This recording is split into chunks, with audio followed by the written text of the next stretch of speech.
They said I wasn't a real woman because I didn't have kids, so I adopted the child they all abandoned. I'm a 35-year-old woman, and I've always been fine with how my life is. I don't have kids, never wanted them, and I'm financially independent. My job keeps me busy, and I enjoy traveling and having the freedom to live my life on my terms. But if you were at my family's annual reunion last weekend, you'd think I was some kind of villain for not popping out a baby or dedicating my life to chasing after one. Family reunions are supposed to be fun, right? A time to catch up with relatives, eat way too much food, and maybe laugh over embarrassing childhood stories. While mine is more like an endurance test. The moment I stepped into the house, I could feel the tension, the subtle glances exchanged between aunts, the too wide smiles, and the loaded questions. It was all there. I barely had time to hang up my coat before someone made the first job. "You're still single, huh?" my cousin Patricia said loud enough for the whole room to hear. Patricia, who has 3 kids and posts about them nonstop on social media, was holding court in the kitchen, showing off her youngest latest school photos. "Must be nice to have all that free time. What do you even do with yourself?" I smiled politely and shrugged it off because what's the point of engaging? But it didn't stop there. Another cousin chimed in, talking about how their lives really started after having kids. Then someone else asked, "Have you ever considered adoption?" I mean, it's not too late, but it's harder when you're older. It was like they'd rehearsed this routine. A coordinated ambush designed to make me feel small. They'd say it all with fake sweetness, like they were trying to help, but the judgment was as clear as the lemonade on the table. Even my mom got in on it, casually mentioning that I was wasting my best years and how every woman should experience the joy of motherhood. My dad nodded along, throwing in a comment about how they would have loved more grandkids. I tried to deflect, mentioning my career, milestones, and hobbies, but it didn't matter. My accomplishments never held any weight here. The only currency they valued was diapers, report cards, and family Christmas photos. At some point, the topic shifted to my younger sister Laura. Growing up, she was the golden child, beautiful, charming, and always the center of attention. If there was a spotlight, Laura was in it. But things changed when she got pregnant at 21, dropped out of college, and got involved with the wrong crowd. Addiction followed, along with a series of bad decisions. Eventually, she disappeared from our lives altogether. The last time I saw her was years ago at some court-mandated family therapy session that ended with her storming out. No one had heard from her since. When Laura's name came up, the room got quieter. It was like everyone collectively decided not to dwell on it for too long. My aunt mentioned almost offhandedly that Laura's son Jamie was in foster care. Now she said it like she was talking about the weather, detached, casual, and with zero emotion. I froze for a moment, trying to process what I just heard. Jamie, I'd never met him, but I knew he was about 10 years old now. The last I'd heard, he was living with Laura and one of her boyfriends. Apparently that didn't last. "What do you mean he's in foster care?" I asked. My aunt shrugged. "Well, you know how Laura is. Her choices caught up with her poor kid.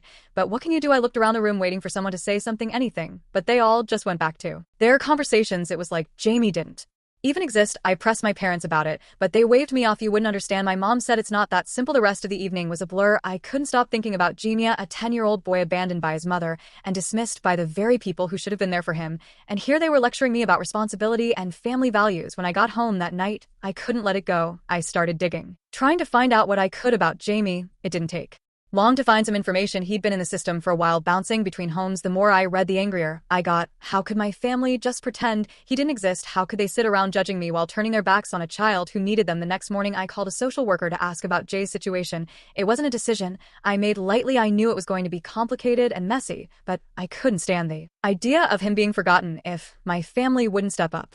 Then maybe I could. This wasn't about proving anything to anyone. It wasn't about silencing their judgment or making myself feel better. It was about Jamie, a kid who deserved more than the hand he'd been dealt, and I wasn't going to let him slip through the cracks. Update: when I spent the next day making calls trying to figure out how to meet Jamie, the social worker I spoke with told me Jamie had been in foster care for a few years. He'd been shuffled between homes, and apparently he had what they referred to as behavioral issues. When I asked what that meant, she mentioned difficulty adjusting, acting out, and struggling in school. It didn't surprise me. How could a kid go through what he had and not have some scars? The social worker was cautious about letting me visit him. She explained that Jamie had trust issues and meeting new people could be overwhelming for him. But after hearing that I was a family member, though barely a blip in Jan's life, she agreed to arrange a supervised visit. She warned me to manage my expectations. A week later, I showed up at the foster care center for the eating. My palms were sweaty, and I kept adjusting my bag strap. I wasn't sure what I was walking into. The social worker led me to a small room with mismatched furniture and bright peeling paint. Jamie was sitting at a table drawing on a piece of paper. His hair was shaggy, and he looked much smaller than I expected for a 10-year-old. He didn't look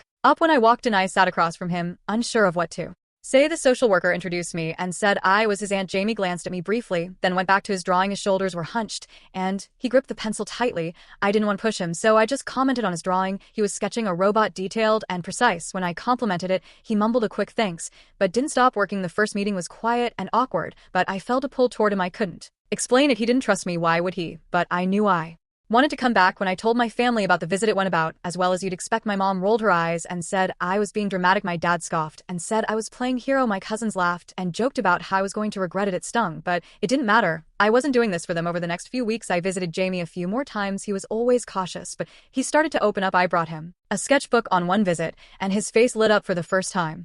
He loved to draw robots, spaceships, and superheroes. He was good at it too. I asked him about his favorite movies, and he rattled off a list of animated ones. I made a mental note to watch them later, so I'd have something to talk to him about. Bit by bit, he started sharing small pieces of his life. He told me about his mom, how she used to sing to him when he was little, how she smelled like strawberries, and how she stopped showing up when he needed her most. It was heartbreaking to hear, but I didn't interrupt. I let him talk. By the time I decided to start the adoption process, I had no illusions about how hard it was going to be. The paperwork alone was overwhelming, and the system was designed to weed out anyone who wasn't 100% committed. Some of my friends were supportive, but a few raised eyebrows. They reminded me that Jamie came with baggage and asked if I was ready for the responsibility. It didn't change my mind, but it did make me think about how unprepared I felt. My parents were furious. When they found out, they accused me of embarrassing the family and bringing more shame onto them. My mom even said I was stealing Laura's child. It was laughable considering how they'd washed their hands of him. After one too many arguments, I stopped answering their calls. Thankfully, not everyone was against me. A couple of close friends helped me set up Jam's room. We painted the walls a soft blue, put up shelves for his sketchbooks,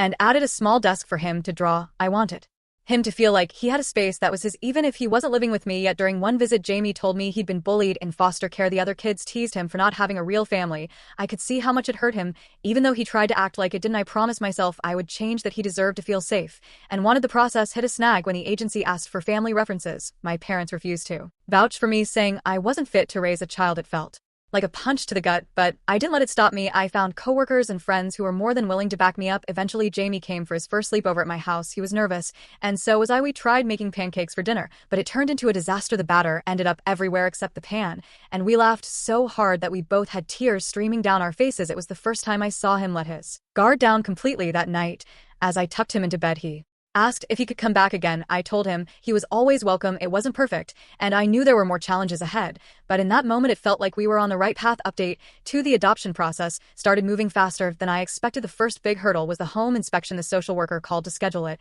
and suddenly everything in my house felt inadequate. I spent the week before her visit childproofing every corner. I bought outlet covers, rearranged furniture, and stocked the fridge with kid-friendly snacks. A friend helped me assemble a second-hand bookshelf for Jay's room, which he'd already started decorating with his drawings. On inspection day, I was a nervous wreck, but the social worker didn't seem overly critical. She walked through the house with a clipboard checking off items on her list. When she reached Jam's room, she smiled at the sketchbooks lined up neatly on his desk. He's going to feel at home here, she said. It was the first moment I felt like I might actually pull this off. Then came the financial strain. I didn't realize how expensive the adoption process could get. There were application fees, legal costs, and the unexpected expenses of setting up Jamie's space. Every time I looked at my bank account, I felt a pit in my stomach, but giving up wasn't an option. I cut back on unnecessary expenses, skipping out on things like takeout and my gym membership, and focused every spare dollar on getting through the next step. A few weeks later, I got a call that the custody hearing was scheduled. I'd need to provide proof that I could care for Jamie long-term. That meant gathering financial statements, employment records, and personal references. The social worker reassured me that I was on the right track,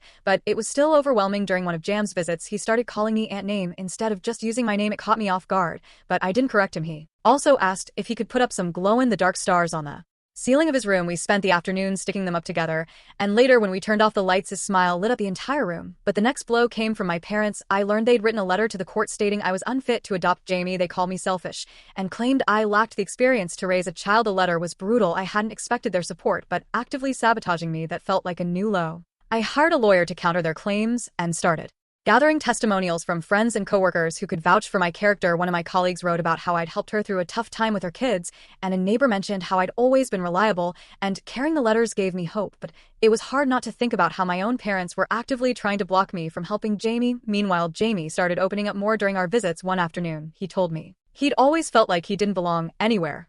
He said foster care felt like being passed around, like nobody wanted to keep him. Hearing that made me more determined to give him a permanent home. For the first time, he talked about things he wanted to do in the future, like becoming an artist or visiting a big city. It felt like a breakthrough. As Jam's birthday approached, I learned from the social worker that he never had a real birthday party. I decided to throw one. I invited a few of his foster siblings as well as some kids he'd recently met.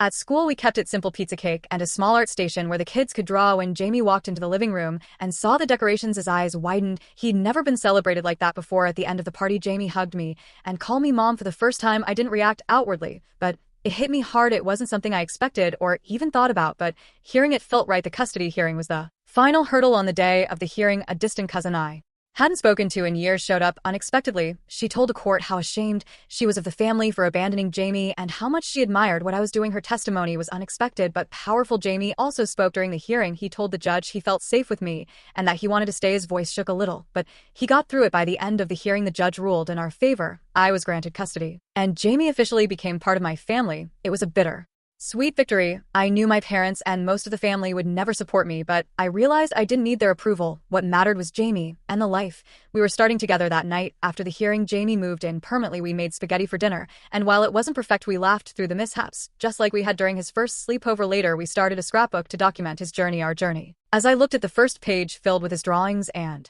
photos from his birthday, I felt like we were finally building something real. The next morning, I blocked my family's numbers. It wasn't out of anger, but because I needed to focus on Jamie and our future. For the first time in a long time, it felt like we were heading in the right direction. Update 3: Jamie moving in permanently was the start of a new chapter, but it wasn't without its bumps. At first, the biggest challenge was structure. He wasn't used to having rules. Things like doing homework before playing video games or putting his dishes in the sink felt foreign to him. There were a few arguments and some slammed doors, but I stayed consistent.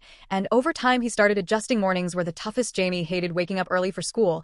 He'd drag his feet until we were both rushing out the door. But by the end of the first month, we had a system. I'd pack his lunch while he got dressed, and we'd share a quick breakfast before heading out. It wasn't perfect, but it worked. At school, Jamie struggled with math. His teacher sent home notes about incomplete assignments and test scores, but she also mentioned his talent for art. One afternoon, Jamie brought home a crumpled drawing he'd done in class, a vibrant sketch of a futuristic city. It was incredible. I decided to enroll him in a weekend art class at the local community center, and he was thrilled. Seeing him excited about something gave me hope that we were on the right path. The community around us stepped up in ways I didn't expect. A neighbor down the street, an older woman named Mrs. Green, stopped by one day with a batch of cookies for Jamie. She told me she'd heard about his story and wanted to make him feel welcome. Over the next few weeks, other neighbors introduced themselves, offering help or just stopping to say hi. When they saw us outside, Jamie even made friends with a boy his age who lived 2 houses over. They bonded over a shared love of video games and spent afternoons riding bikes around the neighborhood. For spring break, I planned a road trip. Jamie had never seen the ocean, so I decided to take him to the coast. The drive was long, but we passed the time singing along to the radio and playing games. When we finally arrived, Jamie ran straight to the water, shoes and all, and laughed as the waves splashed over his feet. It was the happiest I'd seen him. We spent the weekend building sand castles, collecting seashells, and eating way too much ice cream. On the way home, he fell asleep in the car, clutching a souvenir seashell he'd found back at school. Jim's art teacher asked if she could feature one of his drawings in a school exhibition. Jamie was nervous about it at first, but when the night of the exhibition came, he was beaming with pride. His drawing, a detailed portrait of a robot, was displayed prominently, and parents and students stopped to admire it. Seeing people appreciate his talent boosted his confidence, and I couldn't have been prouder. Things took a turn when I got a message from Laura. It was the first time I'd heard from her in years. She wanted to see Jamie. I didn't know how to handle it, so I sat Jamie down and told him about the message. I made it clear that the decision was his. He hesitated, but eventually agreed to meet her. The union was tense. We met at a park with me sitting nearby while Jamie and Laura talked. Jamie was polite but guarded, and Laura seemed unsure of how to connect with him. She apologized for not being there, but Jamie didn't say much. After an hour, he came back to sit with me, saying he was ready to leave. It was clear that he wasn't ready for a relationship with her, and I made it clear to Laura that Jan's well-being came first. She nodded and left without argument. Not long after, Jamie had another big win at school. He entered a district-wide art competition and earned an award for his work. The school held a small ceremony, and Jam's name was called.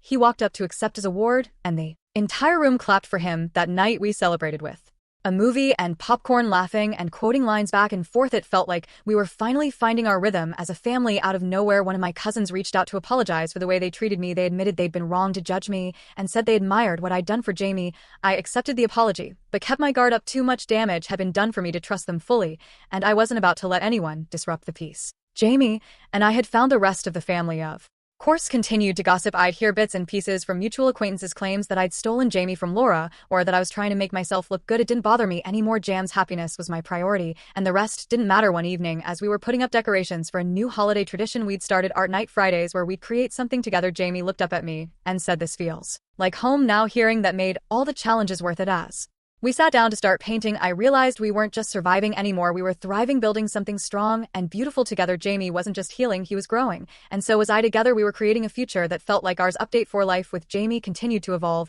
but it wasn't without its challenges. The first real hurdle came when Jamie started falling behind in school. His teacher called me in for a meeting, pointing out that he struggled to focus in class.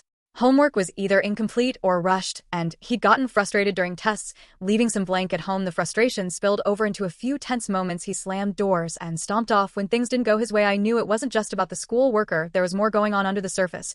One evening, Jamie admitted that some kids at school had been teasing him. They'd found out he was adopted and had started calling him names. Like nobody's kid. I could see how much it bothered him, even though he tried to shrug it off. Instead of dwelling on the hurt, I suggested we channel those feelings into something productive. Jamie reluctantly agreed to work on a new drawing, and what he came up with blew me away. It was a detailed, emotional piece of a lone tree in a storm, its roots gripping the earth tightly. I decided to enter it into a local art competition. Jam's drawing won second place, and he finally started to see how much his talent could do for him. Around the same time, Laura began contacting me more frequently. Her messages started innocently enough, asking how Jamie was doing, if he was eating well, or if he was happy, but they soon escalated into demands to see him regularly. I didn't want to cut her off completely, so I encouraged Jamie to decide what he was comfortable with. After a few hesitant calls, he told me he wasn't ready for more visits. I relayed his decision to Laura, but she didn't take it well. The calls from her became more persistent, and I realized I needed to set firmer boundaries. The rest of the family, of course, found out. They accused me of overstepping my place and trying to erase Laura from Jamie's life. The gossip reached a boiling point when I ran into my mother at the grocery store. She barely looked at me before saying I'd ruined everything by adopting Jamie. Her tone was and it was clear there was no changing her mind. I didn't argue. I just walked away. After that, I contacted my lawyer to draft a legal letter ensuring Laura's involvement would be limited unless supervised by a third party. I wasn't taking any chances with Jam's well-being back at school. Jam's struggles were still a concern. I met with his teacher and the principal to come up with a plan. They suggested extra tutoring and more one-on-one time with his teacher during breaks. I also made sure to reinforce positive habits at home: no screens until homework was done, and a set bedtime to help him focus during the day. Slowly, Jamie began to find his footing. He even made 2 new friends at school, one of whom loved drawing as much as he did. They spent hours sketching together, trading ideas, and showing off their work. One evening, after a particularly rough day, Jamie came into the kitchen while I was cooking dinner. He stood there for a moment before asking, "You're not going to get rid of me, right? Like my mom did?" The question broke my heart. I stopped what I was doing, knelt to his level, and told him he was my family forever, no matter what. He nodded, but I could tell it would take time for him to fully believe it. A few days later, a letter arrived from my parents. It was long and scathing, blaming me for tearing the family apart. They demanded that I make amends and claimed I'd caused irreparable damage. I didn't reply. I wasn't about to let their negativity take up space in the life Jamie and I were building. To give Jamie a sense of ownership and security, I decided to convert part of the basement into an art studio. We painted the walls together and set up shelves for his supplies. He chose a bright red desk as the centerpiece, and I added a corkboard for him to pin his favorite pieces. When it was done, Jamie beamed. He spent hours down there sketching and experimenting with new ideas. It became his safe space. There were also small victories along the way. Jamie came home from school one day waving a spelling test with a perfect score. We celebrated with his favorite dinner, mac and cheese with hot dogs, and spent the evening playing board games. It was one of those nights where everything felt easy and right. As I looked at the